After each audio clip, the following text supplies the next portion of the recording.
Куда бурса, этот проект принесет большую пользу.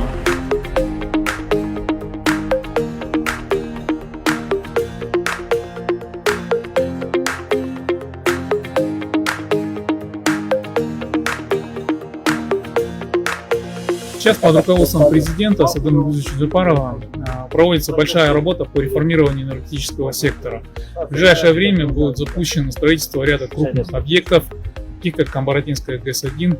В процессе реализации находится реконструкция Токтагульской ГЭС. Также большая работа проводится по реформированию законодательства в части создания привлекательных условий для инвестирования в энергетический сектор. Это позволило фонду сейчас начать реализацию первого проекта по строительству малой ГЭС в Баткенской области. Примечательно, что это в целом первый проект по строительству малой ГЭС на территории Баткенской области. Проект позволит обеспечить выработку более 26 миллионов киловатт-часов электроэнергии в год и покрыть больше 3,5% общей потребности области в электроэнергии.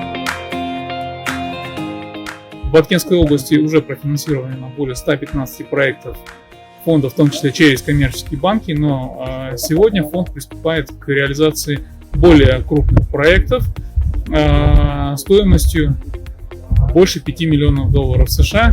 Мы будем продолжать оказывать максимальную поддержку Кабинету министров в достижении главной задачи по развитию экономики Кыргызской республики.